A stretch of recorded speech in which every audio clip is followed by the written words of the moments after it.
Hello dear viewers, I am Dr. Shravya, consultant reproductive medicine at 49 Hospital, Secunderabad.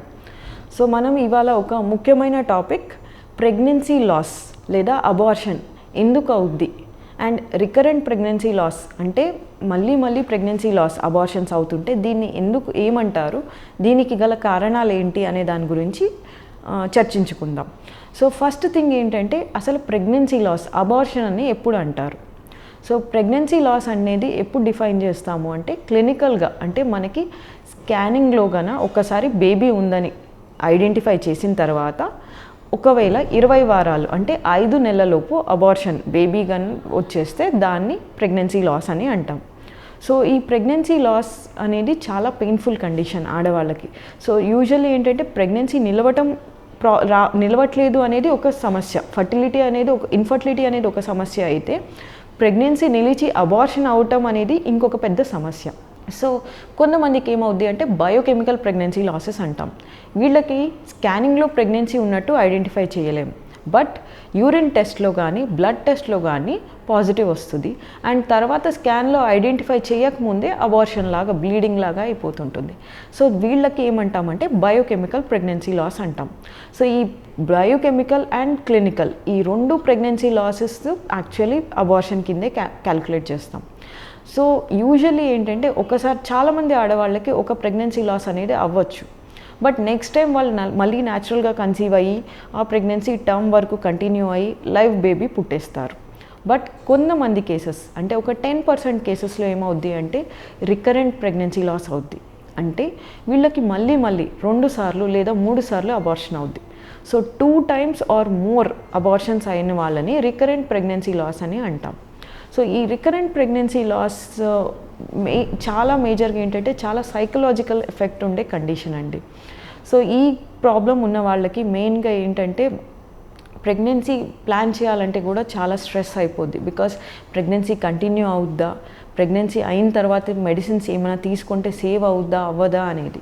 But మీరు ఒకటి తెలుసుకోవాల్సిన విషయం ఏంటంటే యూజువల్లీ రికరెంట్ ప్రెగ్నెన్సీ లాస్ ఉన్న వాళ్ళకు కూడా ఒక 60% పేషెంట్స్లో నెక్స్ట్ టైం ఫర్దర్గా ప్రెగ్నెన్సీ ప్లాన్ చేసినప్పుడు న్యాచురల్గా కంటిన్యూ అయ్యి నార్మల్ డెలివరీ అయ్యి బేబీ పుట్టేసే అవకాశం ఉంటుంది. అంటే 60% వరకు ఏం ప్రాబ్లం లేకుండా నెక్స్ట్ ప్రెగ్నెన్సీ క్యారీ ఫార్వర్డ్ అయ్యే ఛాన్సెస్ ఉంటుంది. బట్ ఒక 40% కేసెస్లో మళ్ళీ అయ్యే ఛాన్సెస్ ఉంటుంది.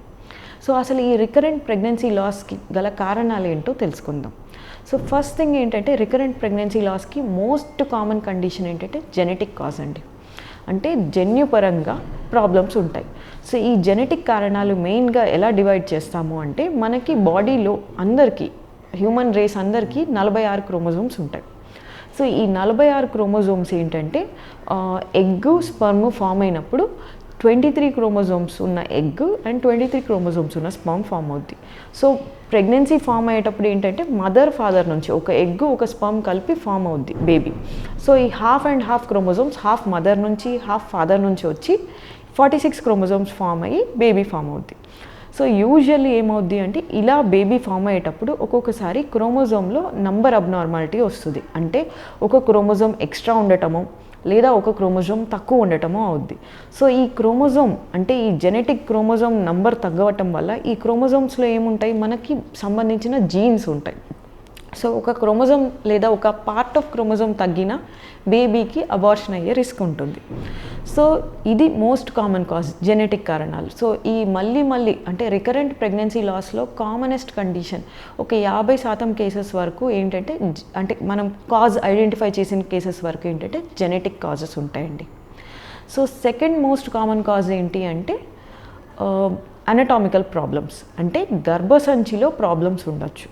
సో నార్మల్గా ఏంటంటే గర్భసంచి చిన్నప్పుడు ఆడవాళ్ళకి ఫామ్ అయినప్పుడు 2 భాగాల నుంచి ఫ్యూజ్ అయ్యి గర్భసంచిగా ఏర్పడుద్ది. సో ఈ 2 భాగాల నుంచి ఫ్యూజ్ అయ్యే విధానంలో ఒక్కొక్కసారి ఏంటంటే ప్రాబ్లమ్స్ ఉండొచ్చు. సో గర్భసంచి 2 భాగాలుగా చీలిపోయి ఉండొచ్చు, దాన్ని బైకార్నియేట్ యూట్రస్ అంటాం. లేదా గర్భసంచి 2 భాగాలు ఫ్యూజ్ అయింది బట్ మధ్యలో ఉన్న అడ్డుపొర ఇంకా క్లియర్ కాలేదు. సో అడ్డుపొర ఉంటే సెప్టేట్ యూట్రస్ అంటాం. సో యూజువల్లీ ఈ సెప్టేట్ యూట్రస్ ఉన్న వాళ్ళకి రికరెంట్ అబార్షన్స్ అయ్యే ఛాన్సెస్ ఉంటాయి. అండ్ రెండవ ప్రాబ్లం అంటే మనం గర్భసంచి రిలేటెడ్ కారణాలు అంటే డెవలప్మెంటల్ ప్రాబ్లమ్స్తో పాటు ఇంకొక కారణం ఏంటంటే ఫైబ్రాయిడ్స్ అనేది గర్భసంచికి 3 పొరలు ఉంటాయి. ఒకటి లోపలి పొర, కండరాలు, బయట పొర. సో ఈ కండరాల నుంచి వచ్చే ట్యూమర్, బినైన్ ట్యూమర్ని ఫైబ్రాయిడ్స్ అంటాం.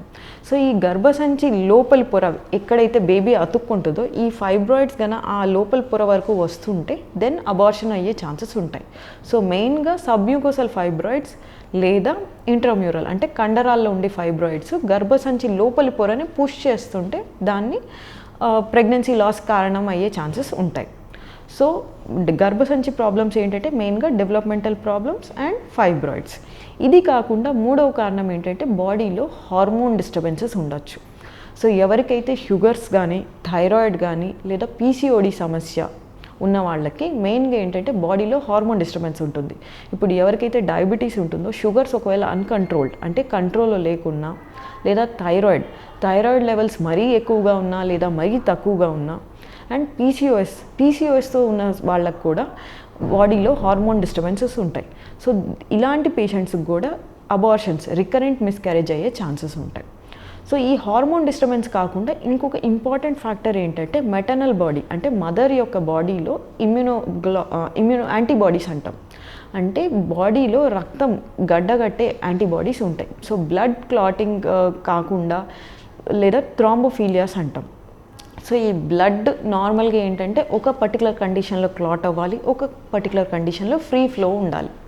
సో బ్లడ్ ఫ్రీక్వెంట్గా క్లాట్ అయ్యే కండిషన్స్ ఉంటాయి కొంతమందికి.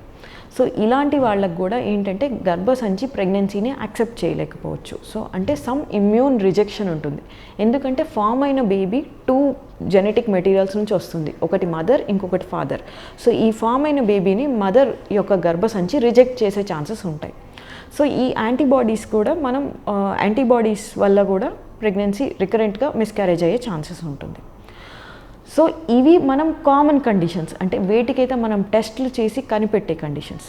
బట్ ఒక 40 నుంచి 50% కేసెస్లో మెజారిటీ టైమ్స్ ఏమంటామంటే అన్ఎక్స్ప్లెయిన్డ్ రికరెంట్ ప్రెగ్నెన్సీ లాస్ అంటాం. అంటే ఒక పర్టికులర్ కారణం అనేది ఐడెంటిఫై చేయలేము. రికరెంట్గా అబార్షన్ అవుతూ ఉంటుంది, బట్ ఎన్ని టెస్టులు చేసినా అన్నీ నార్మల్గానే వస్తాయి. సో ఇట్లాంటి కేటగిరీ వాళ్ళని అన్ఎక్స్ప్లెయిన్డ్ ఆర్పిఎల్ అని అంటాం. సో మనం ఇప్పుడు ఆర్పిఎల్ అంటే రికరెంట్ ప్రెగ్నెన్సీ లాసెస్ గురించి తెలుసుకున్నాం కాబట్టి దానికి ఏ టెస్టులు చేసి ఎలా ఐడెంటిఫై చేయొచ్చు అనేది తెలుసుకుందాం. సో టెస్టింగ్ ఏంటంటే మెయిన్ ఇంపార్టెంట్ థింగ్ ఏంటంటే ఏజ్. ఫీమేల్ ఏజ్ ఎక్కువ అయ్యే కొద్దీ జెనెటిక్ ప్రాబ్లమ్స్ వచ్చి క్రోమోజోమల్ అబ్నార్మాలిటీస్ వచ్చి అబార్షన్స్ అయ్యే అవకాశం ఉంటుంది. సో ఏజ్ అనేది ఇంపార్టెంట్ ప్రిడిక్టర్. సెకండ్ థింగ్ మనకి టెస్ట్లు పద్ధతిలో చూసుకుంటే ఒకటి ఏంటంటే జెనెటిక్ కారణాలు తెలుసుకోను అబార్షన్ అయినప్పుడు అబార్షన్ బేబీ యొక్క ప్రోడక్ట్స్ని మనం టెస్టింగ్కి పంపించండి, క్యారియోటైపింగ్ అంటాం. సో దాంట్లో క్రోమోజోమ్ నంబర్ కరెక్ట్గానే ఉందా లేదా ఏమైనా క్రోమోజోమ్ ఎక్స్ట్రా లేదా తక్కువ ఉందా అనేది తెలుస్తుంది. ఒకవేళ బేబీ ప్రోడక్ట్స్ పంపించలేకపోయినా యూజువల్లీ ఏం చేస్తామంటే మదర్ ఫాదర్ యొక్క జెనెటిక్ టెస్టింగ్ చేస్తాం. ఇది యూజువల్లీ ఏంటంటే మనకి ఒక 5% కేసెస్లోనే పాజిటివ్ వస్తుంది. బట్ ఇటువంటి కేసెస్లో ఎవరికైతే మదర్కి కానీ ఫాదర్కి కానీ అండ్ స్పెషల్లీ మేనరికం పెళ్ళిళ్ళు అంటే కన్సాంగ్యూనియస్ మ్యారేజెస్ చేసుకున్న వాళ్ళకి మేనరికం పెళ్ళిళ్ళలో ఏంటంటే సమ్ జెనెటిక్ ప్రాబ్లం ఉందనుకోండి, అది ఫ్యామిలీ ద్వారా ప్రాపగేట్ అయ్యే ఛాన్సెస్ ఉంటుంది. సో మదర్కి ఫాదర్కి క్యారియోటైపింగ్ టెస్ట్ చేస్తాం. అప్పుడు వాళ్ళకి ఏమైనా ప్రాబ్లమ్స్ ఉన్నాయనుకోండి దెన్ దానికి రిలేటెడ్ సొల్యూషన్ అనేది చూడాల్సి ఉంటుంది. సో దీంతో పాటు ఇంకొక టెస్ట్లు కామన్గా చేసేది ఏంటంటే హార్మోన్ టెస్ట్ అంటే షుగర్స్ కానీ థైరాయిడ్ కానీ కంట్రోల్లో ఉన్నాయా లేదా. రెండవది ఏంటంటే ఇందాక డిస్కస్ చేసినట్టు యాంటీబాడీస్ టెస్టింగ్ అంటే బ్లడ్లో క్లాటింగ్కి ప్రాబ్లం ఏమైనా ఉందా అనేది టెస్ట్ చేయను. సో థ్రాంబోఫీలియా ప్రొఫైల్ అనేది టెస్ట్ చేస్తాం.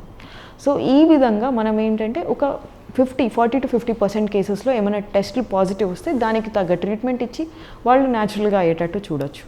బట్ మీరు అర్థం చేసుకోవాల్సింది ఏంటంటే ఈవెన్ ఆఫ్టర్ 3 ప్రెగ్నెన్సీ లాసెస్ అంటే 3 సార్లు అబార్షన్ అయిన తర్వాత కూడా 4వసారి ఏం ప్రాబ్లం లేకుండా ప్రెగ్నెన్సీ కన్సీవ్ అయ్యి డెలివరీ వరకు అయ్యే కేసెస్ 60% కేసెస్లో ఉంటాయండి.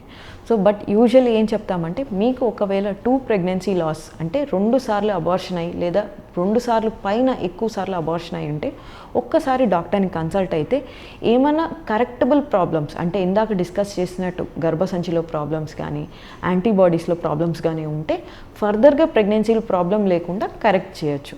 సో అందుకని మీకు ఒకవేళ ఎక్కువ ప్రెగ్నెన్సీ లాస్ ఉంటే డెఫినెట్లీ మీ ఫర్టిలిటీ స్పెషలిస్ట్ని అప్రోచ్ అయితే బెటర్ ఉంటుందండి. Thank you.